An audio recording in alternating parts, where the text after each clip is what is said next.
For the 10th of 2023's 12 Beers of Christmas, a homebrew I made with my own little hands, inspired by one of my all-time favorite Christmas movies, Elf. 6-inch Ribbon Curls is a delectably tart cherry chocolate stout made using a tart cherry puree that I made myself at home, fermented in primary, and a cacao nib tincture that's added at kegging. I'll walk you through the process and share tasting notes from a few folks I've enjoyed the beer with. Chop and Brew's 12 Beers of Christmas videos are brought to you with support from Imperial Yeast and our Patreon party people. Smiling is their favorite. Join them at patreon.com/chopandbrew. What's going on, everybody? Chip Walton, as we are getting near the end of the 12 Beers of Christmas. Cheers, Merry Christmas, Happy Holidays. It's actually after Christmas. The 12 Beers of Christmas this year kind of were a more of a marathon than usual. So I'm enjoying my only homebrewed beer of the 12 beers. You've seen beers that I either helped with or coordinated in the Norwegian beers, the raw ale, the Sammy Claus. But this is the only beer of the 12 beers, 12 BOC, as I call them, 2023, that I brewed. This is 6-inch Ribbon Curl, a cherry chocolate stout. If you know, you know. Elf, there's a famous line in there where the boss of the Christmas section is chastising Jovi for not being able to do a 6-inch ribbon curl. So Elsa and I, every year when we watch all of our many Christmas movies, we always have a running list of beer names that we think would be fun that we then never get around to brewing the next year. This year we finally did one, and 6-inch ribbon curl has always been a name, but it didn't necessarily have a style or an idea. So this year when Elsa was like, I'd really like you to brew 6-inch ribbon curl. And I said, what is 6-inch ribbon curl to you? What beer should it be? And she said, cherry chocolate stout. So because it was on a pretty quick turnaround, we're talking after Thanksgiving on December 3rd, I finally brewed up this beer. Real quick walkthrough of the recipe. It is the Northern Brewer chocolate milk stout extract kit. I went extract. I was trying to do everything I could to turn this super quick. So instead of having a long drawn out brew day, I woke up at like 4:30 or 5 in the morning to knock this out before we did fun stuff later that day. You steep 0.25 pounds of extra dark crystal, 0.75 pounds of pale chocolate, hit it with a big old 6-pound jug of the dark malt extract syrup, and 1 pound of lactose. That's pretty much the brew day. A couple of doses of cluster hops at 60 and 30. And then where I decided to get the cherry flavor in this, we could have done many things. We could have done purees. We could have done flavorings, extracts. We have a freezer full of tart cherries, both from Xander across the way, as you've probably seen in the sour cherry cider episode a few months back. But I've also had this bucket of Door County tart cherries from Sequist Orchards that my buddy Leaf brought back several years ago. So I didn't even know if they were any good, but I opened them up. They're already pitted, no pit. They looked great, no freezer burn, 6 pounds of cherry. So the way I handled this throughout brew day, as you can see in this picture, I'm brewing the beer off to the right. On the left, I'm thawing and bringing that 6-pound bucket of the tart cherries up to about 140, 150, just enough to kind of like sanitize it, sterilize it, pasteurize it, make sure there's no crazy bugs or anything in there. Cherries started to thaw in their own juice. I only had to add just a little bit of water. They made a lot of their own juice. Once it had held at about 140, 150 degrees for 15 minutes, got out the immersion blender, one of my favorite kitchen tools, and blended it up to a fine puree. So basically I made my own tart cherry puree using Door County cherries.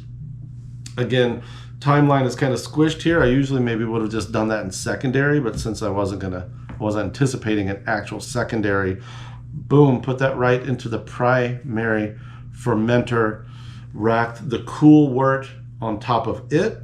It was a partial volume boil, so what I ended up with was like 4 gallons of stuff in the fermenter. It was kind of interesting. I didn't really take into account that the cherries would have their own sugar. I took a refractometer reading of the cherry puree itself, it was 1044 all by its own. So you could ferment that out and get like a 3%, 4% beer, something like that. Anyway, so the extract kit is usually 1051 OG. In this case, it was 1060 because a gallon worth of stuff going into that fermenter also had additional sugar other than just water that you would usually top that up with. So we ended up with 1060 wort, fermented to about 1020 using Imperial's A10 darkness. It's a go-to yeast for dark beers for me, at least. I think I also could have used something like, you could have done Chico, kept it real clean, but maybe Independence from Imperial would have been cool. But darkness, again, is like my go-to for stouts and porters. So 5.25% ABV. I think that's all you need to know about the process. We've been drinking on it for about a week now. Kind of turned out this dark color. It has a little bit of, I don't know, I'd call it like haze. And I'm thinking that's kind of like a result of the pectin, maybe, from the cherries. I could have gelatined it and probably get a more classic, clear, super dark brown beer. But in this case, it don't matter. The nose, I'm kind of relaying notes from several people here, including Elsa and myself, Don O, my neighbor Rob. Kind of all get a nose of this chocolate-covered cherry. I get a little bit of like coffee, like medium roast coffee. We all, or several of us, kind of noted this tobacco-y kind of aroma, but more in the flavor. I forgot a very important thing. So what makes it a chocolate? Other than the two chocolate-ish malts in there, at kegging, a day and a half before, 2 days before, you get 4 ounces of cacao nibs that get steeped in vodka. So you're basically making like a tincture. Usually that all of that, the cocoa nibs itself, cacao nibs, the vodka would all go into a secondary, then you rack off that. In this case, I was going, again, for a quick timeline. So I strained the solids and I just had the kind of chocolatey vodka. That went in at kegging. So backtrack back to the tasting notes. That's why I think we get a little of this kind of earthy, a little of this tobacco, almost like tea leaf. Elsa says roasty, bitter cocoa powder. I definitely think it has like bittersweet baker's chocolate. What's interesting is just very tart. Not unenjoyably tart, but it's like a double punch of tart because I think it's the tartness that the cherries have. It's the tartness that also that kind of tannicky tartness that cacao nibs have. They are not milk chocolate or anything sweet. They're the very kind of like drying chocolate quality. I also get slight almond, marzipan. We went down a rabbit hole of marzipan information as we were talking about it, which is made of almond. So kind of those two things are kind of intertwined. I get medium roast coffee, like I said, tart cherry brownie. It's really just like if you had something chocolatey but not sweet, and then it also had something cherry that was not sweet. And what's been interesting, if you've watched the whole series, the Yule Buck dark cherry imperial stout from Arbeiter has been a really fun beer to have kind of during the same period of this, because they're two totally different beasts. That beer is residually sweet, big imperial stout. The dark cherry flavoring they use has an impression of sweetness, I believe because of its aromas, esters, like Chris England was talking about a couple of 12 beers ago. Whereas this beer is just like appreciates being dry, earthy, tart on tart, kind of espresso-y. Just really fun.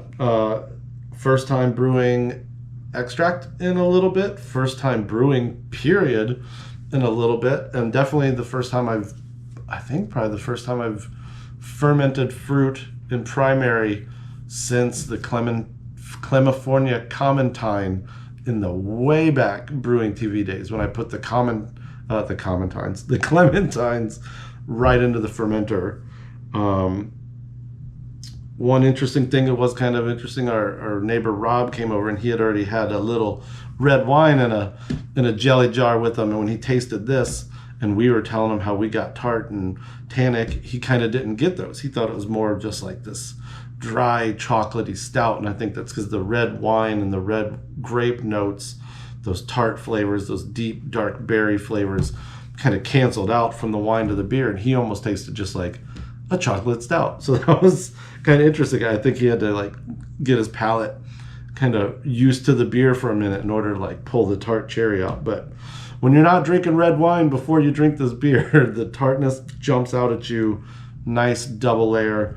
I suppose you could also make this with a cherry puree, just regular cherry, and it would maybe have a little bit more sweetness or impression of sweetness. But in my case, making the tart cherry puree from scratch at home was fun. It was a good way to finally use up that bucket. Now we're using that bucket to hold turkey stock and potato soup, so we got a free Tupperware out of it. Yeah, I don't know what else to say other than that was really fun. My dream of the 12 Beers of Christmas for 1 year has always been that like it's 12 home brewed beers. Like Randy Mosier even has a book that has the 12 beers. I've thought about just doing those or just getting members of the crew together and say, all right, 6 of us, everyone brews 2. They're big beers, try to start them in the summer. But the way the 12 Beers of Christmas end up usually going is there's no plan. And then all of a sudden at Thanksgiving, it's like, oh, who's got something they want to break out of the basement, or which pro brewer's bringing out something Christmas-ish related. So for a change, we brewed. It was good. The head it kicks up is even kind of like a little like tannish purple, like reddish tanny purple. You can tell that that cherry influence is in there, especially since I didn't like gelatin it out. So yeah, shout out Northern Brewer Chocolate Milk Stout Kit. Shout out Door County Cherries and Leaf for bringing them back. All right, y'all. Chop for chop, brew for brew. I think there's one more 12 Beer of Christmas. There's either 1 or 2 more. It depends where we are. Like I said, plan gets a little loosey-goosey. Cheers. Merry Christmas. Looking forward to a happy brew year.